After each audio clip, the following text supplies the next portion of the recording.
తెలంగాణ రాష్ట్రం వచ్చి 12 ఏళ్ళు దాటిపోయినాయి. ఎవ్వలేదు వాళ్ళు వేరు వండుకొని తింటున్నాం. పని చేసుకున్నోడు బాగుపడుతున్నాడు, రాజకీయాలు చేస్తున్నోళ్ళు వెనకబడిపోతున్నారు.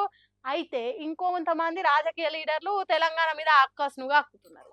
పార్లమెంట్ లా ఓ ఏపీ ఎంపీ ఎట్లా మాట్లాడుతున్నాడో ఒకసారి ఇన్పాడు చేయండి. I request the members in India Alliance also to vote against this motion, sir. I also request through you, Kiran Rijiju, sir. Sir, what happened on 14th February 2014 was a dark day, black day in the Parliament, in the Lok Sabha, sir. I want a special discussion to be taken up on that. On that issue in this house. అయిపోయిన పెళ్లికి బాజాలు మోగించడంటే గిదే కావచ్చు. తెలంగాణ రాష్ట్రం వచ్చి 12 ఏళ్ళు దాటి 13వ ఏళ్ళు అడుగు పెడుతున్న ఈ కాలంలో ఇదేమన్నా పనికొచ్చే ముచ్చటనేనా?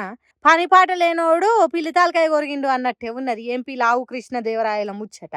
2014 ఫిబ్రవరి 14 నాడు లోక్సభలో తెలంగాణ రాష్ట్రం ఇచ్చేతానికి కేంద్ర కేబినెట్ ఓకే చెప్పింది.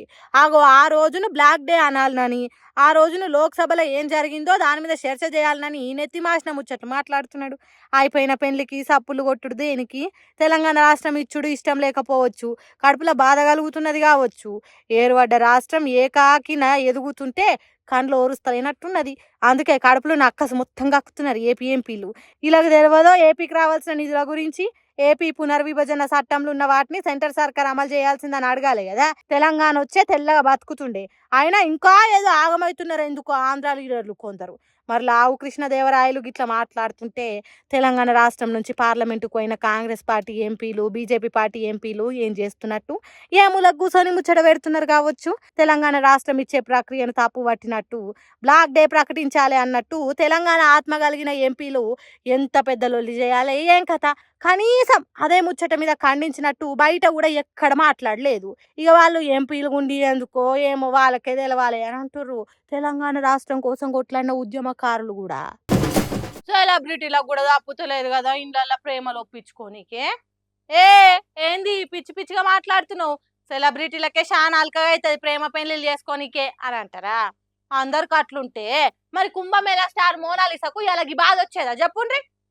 మ్యాటర్ చెప్పకుంటే ఏంది లొల్లి అని చూస్తురా? పాలు వివరంగా చూపిస్తా. కుంభమేళాకు పోయి భక్తులకు పుణ్యం వచ్చిందో లేదో తెలియదు కానీ పూసలు అమ్మే బుజ్జి మోనాలిసాకు మాత్రం జీవితమే మారిపోయింది. ఆమె తేనె కళ్ళతోని అందరి కళ్ళు ఆమె దిక్కే తిప్పుకుంది. ఓవర్ నైట్ స్టార్ అయిపోయి పూసలు అమ్ముకునే స్టేజ్ నుంచి సెలబ్రిటీ అయిపోయాయి. ఇక అప్పటి సంది బుజ్జి వెనకకు తిరిగి చూడలేదు. హిందీ సినిమాలు, తెలుగు సినిమాలు, అడ్వర్టైజ్మెంట్లు వేసుకుంటూ బిజీ అయిపోయింది. అట్లా ఎంతమంది పతారగా అమాయించిందో ఎరికే కదా.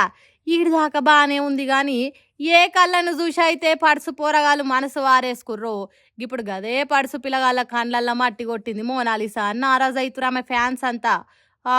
మోనాలిసా అందరు నోరెళ్ళ పెట్టే పని చేసిందబ్బా. ఫర్మాన్ ఖాన్ అనే కేరళలో ఉండే పిల్లగాంతో లగ్గం చేసుకుంది. వీళ్ళిద్దరు ఏడాదికి వెళ్ళే ప్రేమించుకుర్రట. అయితే ఇక మేము లగ్గం చేసుకుంటామని ఇళ్ళల్లో చెప్తే ఇద్దరు ఇంట్లో ఒప్పుకోలేదట ఇలా లవ్వును. అంతేకాదు వీళ్ళు చేతి దాటిపోతారేమోనని భయపడి వేరేటోళ్ళకి ఇచ్చి లగ్గం చేద్దామన్న ఆలోచనలు వేసేసరికి అమ్మో మా ఇద్దరిని ఇళ్ళల్లో విడగొడతట్టే ఊరు దేవుడా అనుకొని ఇక ఏం ఆలోచన చేయకుండా ప్రియుని కోసం తిరువనంతపురం చేరుకున్నది మోనాలిసా. ఇక ఆడికి ఓంగనే ప్రియుడు ఫర్మాన్ ఖాన్ను కేరళ తిరువనంతపురంలోనే హిందూ సాంప్రదాయం ప్రకారం లగ్గం చేసుకుంది. అటెనక మేమిద్దరం మేజర్లం, మాకు రక్షణ కావాలని చెప్పి కేరళ పోలీసు వాళ్ళతానికి పోయిరట ఇద్దరు కలిసి. ఇక పోలీసులు కూడా మోనాలిసా వాళ్ళ ఇంటోళ్ళని పిలిపించి నచ్చజెప్పి తోలిరట.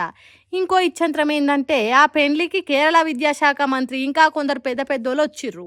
ఇక మొత్తం మీద ఏడాది కింద ఫేస్బుక్లో పరిచయమైన పిల్లగాన్ని పెనివిటిని వేసుకుంది మోనాలిసా. మరి కలిసి పిల్ల పాపలతో మంచిగా ఉండాలని కొందరు దీవిస్తే మంచిగా ఎదుగుతున్న టైంలో గిదేం పని పిల్ల అని కొందరు అంటారు. ఏదైతే ఏమి నచ్చిన వాళ్ళు పక్కకుంటే ఏదైనా చేస్తారని ఇంకొందరు మోనాలిసా నేను కేసుకొస్తారు. ఏందో ఏమో.